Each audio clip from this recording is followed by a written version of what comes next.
I actually brought this. It's Ah, still sitting, waiting to have the big insert. So this is the Petal Power Flower Garden yeah. uh, pillow. Gave me a heart attack this morning. So I'm looking at or I'm looking for the instructions in Dropbox, and I'm like, they're not there. I know we did this. Well, who's playing a trick on me?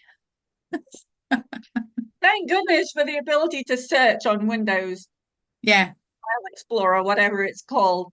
I'm like, okay, tell me flower garden. It's here somewhere. I know it's here. I don't know what the heck happened, but somehow or other, the entire folder for the Petal Power Flower Garden managed to get itself into Yellow Submarine. I'm like, Bit what peculiar. the heck happened? Oh well. I'm like, am I in some kind of a time warp when I never made Petal Power Flower Garden? I'm like, I got the quilt here. I have to have Yes. done. The I'm evidence. still lost. So the quilt that goes with the pillow, it's got the little um the little flowers are actually stitched on little wooden frames, and Oh, they're okay. velcroed onto the quilt, and four of them have gone missing. Ah, As in, okay. I am 99% sure they are not in this house. And I know I sent an email out. Is anybody has any good finding techniques? I have no clue where they are. They've vanished. So, or got lost in the move. Or Mm. there's like part of me that thinks I'd lent them to somebody and I can't remember who. Ah, okay. Yeah. So I'm just putting it out into the universe. If you have these four little framed flowers, I want them back. Else I'm going to have to make some more. Anyway, okay. So we have, um, I'm going to share my screen because I have the instructions sitting right here in front of me. Can you see? Yeah. See this? Okay, cool. So cutting instructions. Yep. We've got the linen, and this is the white background, so it's the main background for the pillow, Yeah. and piping for the binding. It's Yeah. um piping for the binding. So you're saying, where is the piping utilized? It's for making a no hands pipe binding. And Okay. I suspect that when we offered this originally, it would have come with the instructions for the no hands pipe binding. Right. So when you get to the very end and it says something along the lines of bind it, Yeah. that's where you're going to be using it. Okay. Okay. Okay. So then the next bit, let's see, you said you spot sashing, which is cut right here. So sashing is in the blossom Yeah. here. And that sashing, let me stop sharing right now, is so I'm sitting in front of the window and I'm actually realizing that this is not great in terms of light, but we've got the piece of sashing, one of them here, Okay. Yeah. that, and then the other of them is down here. So Got it. you're going to do all of the applique and quilting on the main pillow background, Yeah. and then you're going to trim it to size. Then you're going to quilt the little border up at the top. Yeah. And I can't remember if you quilt that in one piece and then cut it in half. Um, did not get that far to having a look. No, I That think that's just from looking at the way that the cutting instructions. Let me see. Yes, I think you're going to quilt the border. You're going to cut it in one piece, quilt yeah. it, and then cut it in half. So a piece for the top and a piece for the bottom. Okay. Yeah. And then we're using the sashing to join that to that. Right. Okay. Got it. Okay. Yeah. So, um, let me know how you get on with the rest of it because I still have it in mind that you said that about looking at some of the instructions and helping to make them a bit more Yes. readable. That's what I thought. I thought with the collections I've bought from you, I thought that looked to me the easiest for me to start with. And then I was trying to do what you told me to do, read all the instructions. So I read it all. I thought, I'm lost already. So I was So, having to so walk backwards with some of it. So if you see what I mean, from I was imagining putting it together, so then I knew what I had to cut. I know that sounds really weird, but that's the only way I could work it out. So, and then funnily enough, once I'd done that, then your instructions on first reading made sense. But to start with, it didn't, some of the instructions didn't actually make sense to me until I'd worked backwards. okay, that's good to know. It's kind of interesting. So I was talking with my business coach the other day, and she actually, I don't, anybody who knows about Chat GPT, let me know. So Chat GPT is one of the AI things out there. I don't know if you've ever heard of it. She actually suggested because I'm looking for how can I create projects more easily with the instructions writing themselves, and that we have so many different projects and so many sets of instructions, and over the last, I want to say, 4 years since Sunshine Cove, we've really kind of streamlined it quite a bit. And if you look from one document or one set of instructions to the next set of instructions, they're actually fairly similar in that we've got them in the same kind of a layout so that we can do more Yeah. copying and pasting. Um, she actually suggested putting the instructions through Chat GPT and seeing what it could come up with in terms of streamlining them and making them a bit easier to follow for everybody. That sounds like a good idea. The reason why I'm sort of slightly reticent is, of course, it's machine based, and we're people, and English or the language is ambiguous.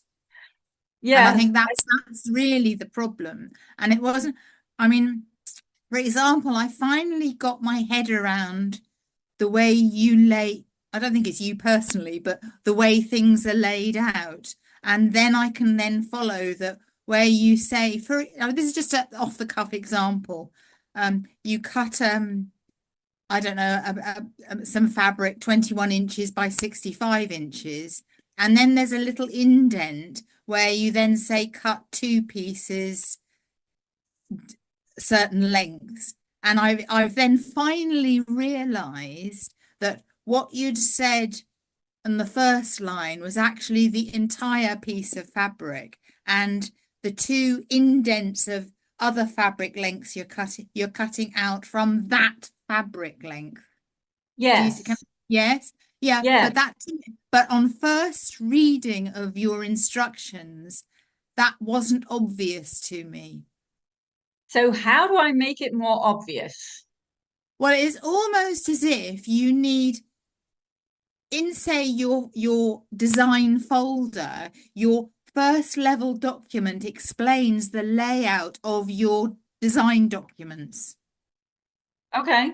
So you almost want an introduction to say, I say cut XYZ lengths, but out of those XYZ lengths, you're then doing A, B, C, D, E, F. You see what I mean? There's sort of like subsections or subcuttings, something like that. So some sort of description of how your documents are laid out, which would then be applicable to all your designs. And then possibly you wouldn't have the problem. I don't know. It's an idea, but Yeah, and that's what. one of the things that I struggle with every single time is I've done this so many times, it's ridiculous. And I also know that there is a very large number of people in our community who have also stitched out Yeah. dozens of my designs, and so Yes. they know exactly what to do. Yeah. It's somebody who's coming fresh who's like, what the heck is this all about? Exactly. And that's where, I was, forgive me for saying this a couple of weeks ago, like a bunny in headlights. I'm like thinking, I had to concentrate so hard for the entire week. But no, no, no, it was brilliant because obviously I've had time to think about it and process everything, and I think it's all fantastic. But for me and other new people, it would be I would have found it more useful if there was a top level document, if you like, that signposts me to what you're actually doing within every single design. Because it is all very prescriptive. I mean, I can see how your methods for every single design would be very, very similar and would be easy. Um, but you just needed a top level document to direct signpost somebody, if you see what I mean. Okay. Yeah, the interesting thing, what I have noticed is the embroidery part of any project is not a problem. No, The it's a putting problem it together. comes in the assembly, Mm. the cutting out in the first place, and then the assembly of it, which is nothing to do with embroidery. It's more of the actual making the quilt part.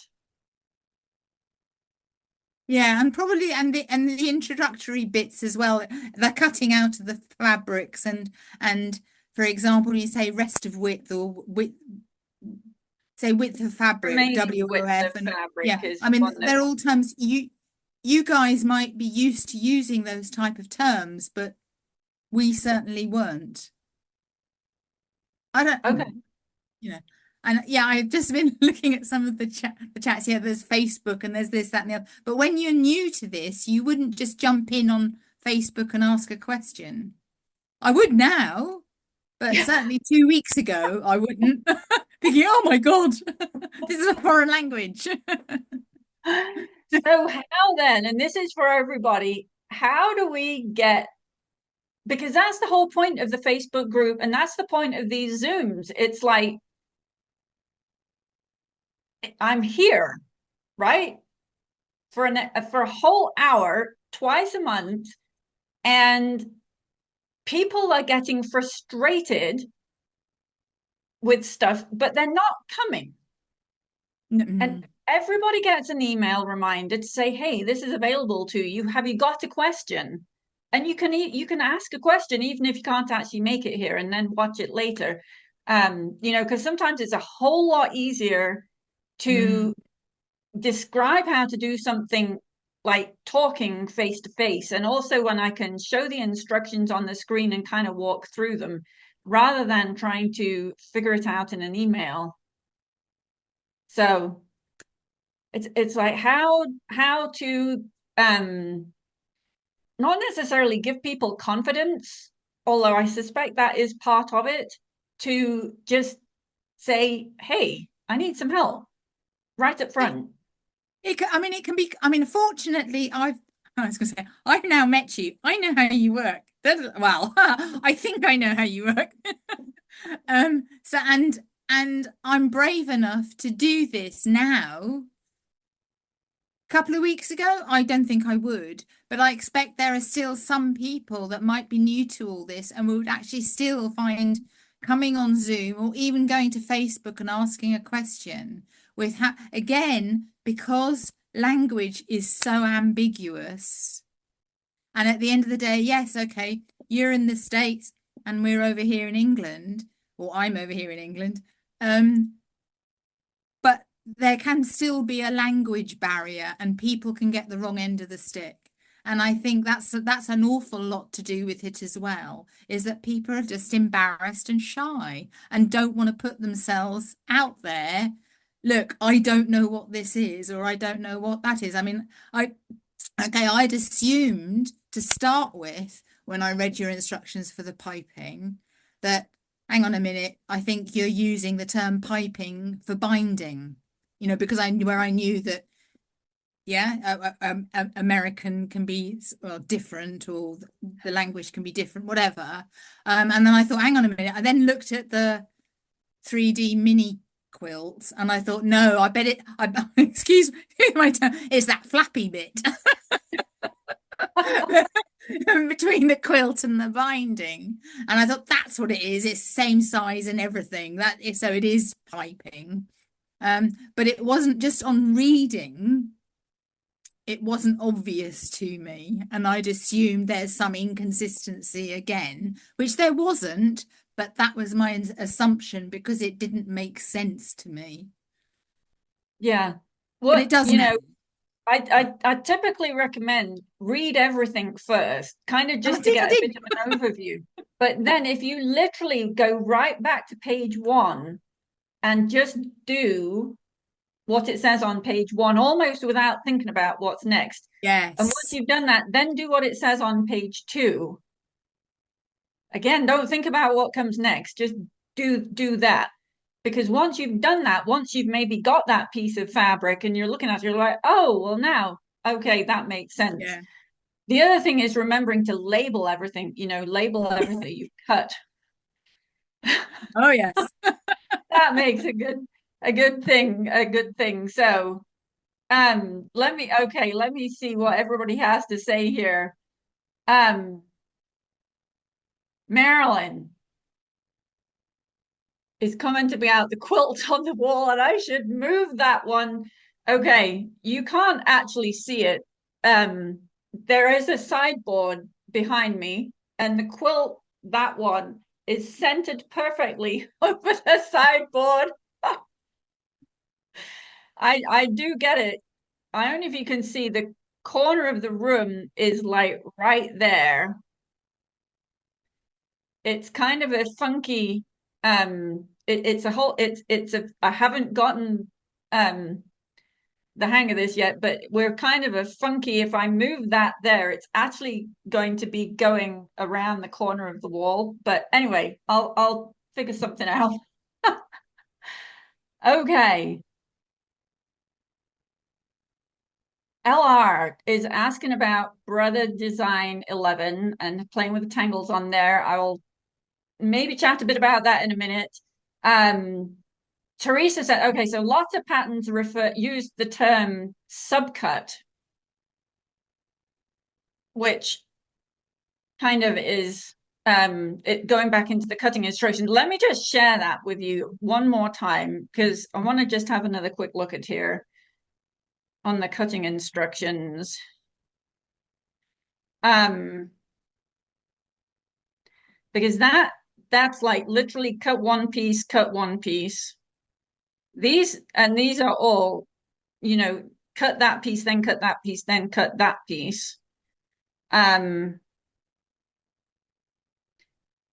the subcutting thing, Jane, I think is more in the or actually, you know what, is probably in the No, if you go back to uh, the back to that page of the cutting instructions there, you see the in the cut one piece 21 inches by 61 inches in bold, then you're okay, got subcutting it. the other two pieces. It took me ages to work that one out. Well, not Okay. ages, but I had to work it out, if you see what I mean. It wasn't easy to immediately understand that's what I was doing. Okay. Yeah, that because normally I would indent Yeah. here and here so And I that think that's how I worked it out by reading some of your other instructions. I thought, oh, actually, that is the subcutting, if you like. And it's just things like that where things are inconsistent between designs. It For me, because I'm new to this, it takes me a long while to get my head around what you're actually meaning. I could probably pick up other designs now and know immediately if I see an indent or if I see something like that, then I know. But to okay. start with, I didn't. Yeah. This this is coming from the place where it's a lot easier to best press a smaller piece of fabric than it is the entire thing. Yeah. Yeah, yeah. So, okay, this is all good to put in here so that we can improve stuff. there's a part of me that would love to go back, way back to everything that we created in 2009 when I first got going and rewrite those instructions, knowing now what I knew then. And then I'm like, would it really make a difference? No, I mean, Um, you're going through what everybody goes through in your position. I'm sure so many designers would like to revisit stuff they did 20 odd years ago and improve it. But really, you've moved on. yeah. So Mhm. it there's yeah. It always helps when somebody is actually willing, as you are today, to come and say, maybe if you did this, it might work better. I'm all up for that. Well, it's just to try and bear it in mind for your next biggest and greatest design to try and reach more people, really. Yeah. Well, thank you. I appreciate you. Let me just see. Judy says, we have a great fairy who will answer questions as well. You could always, you can always send an email and Rhea will do her best. Except for this last 3 weeks when I've not been here, actually, Marilyn has been the support behind the email fairy for quilting and embroidery questions because Rhea has absolutely zero experience in um, quilting and machine embroidery. She has never, and she's probably listening to this right now because she'll be splitting the Zoom call up to pop the segments onto YouTube and what have you. Um, Rhea herself doesn't have any experience making quilts, but she is definitely learning. And that whilst I was in Europe, Marilyn very graciously agreed to be on the end of emails and texts for help with, figuring out stuff. And Rhea is she is learning every time, and she also will go back and look at different other responses for the similar sort of questions. So um there is always, I usually me on the end of I check all of Rhea's answers before we actually send the emails out, but yeah, email is always a great thing. um, Kim says, she said, I think it's important to understand Sarah's Facebook group is a very positive and friendly place. We don't place judgment on anyone, and there are several willing to help. That is absolutely true. To a certain extent, you don't need me to answer questions. If you jump into the Facebook group, there are lots of people who are stitched out, lots of our designs, and we have such an amazing group of people in our community, just such an amazing group of people. um, Teresa, thank you very much for this, Teresa. She's working on Jazzylicious, which is an older design. Yeah, that's Jazzylicious, I think, was 2011. Um, and she says, I had zero problems with the instructions. Thank you, Teresa. That is very kind of you to say that.